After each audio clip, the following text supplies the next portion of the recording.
অবশেষে Iran Israel সংঘাতে জড়ালো যুক্তরাষ্ট্র। ইরানের 3টি পারমাণবিক স্থাপনায় হামলা চালিয়েছে তারা। এ হামলায় বেশ খুশি দখলদার ইসরায়েলের যুদ্ধবাজ প্রধানমন্ত্রী বেনিয়ামিন নেতানিয়াহু। মার্কিন প্রেসিডেন্ট ডোনাল্ড ট্রাম্পের প্রশংসা করেছেন তিনি। পাশাপাশি বলেন, যুক্তরাষ্ট্রের এই হামলা ইতিহাসকে পরিবর্তন করে দিবে। মনে রাখবেন, এখনও অনেক টার্গেট বাকি। সেগুলোর মধ্যে আজ রাতের টার্গেট ছিল সবচেয়ে কঠিন আর সম্ভবত সবচেয়ে প্রাণঘাতী।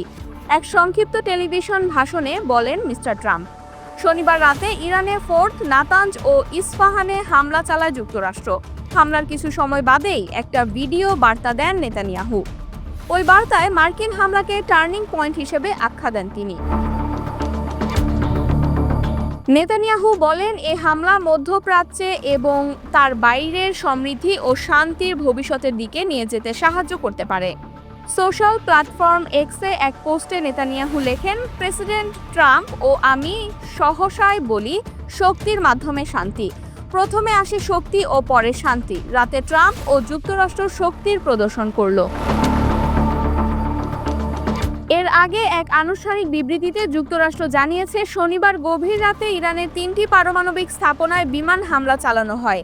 এর মধ্যে ফর্দো পারমাণবিক স্থাপনায় B-2 বোমা নিক্ষেপ করা হয়েছে। আর সাবমেরিন থেকে নাতাঞ্জ ও ইস্পাহানকে লক্ষ্য করে কয়েক ডজন তোমাহক ক্ষেপণাস্ত্র ছোড়া হয়। হামলার পর ট্রাম্প তার বক্তব্যে যুক্তি দিয়ে বলেন, ইরান হলো মধ্যপ্রাচ্যের সন্ত্রাসী প্রবণ চক্রের কেন্দ্র, যারা আমেরিকার মৃত্যু চায় বলে চিৎকার করে বেড়ায়।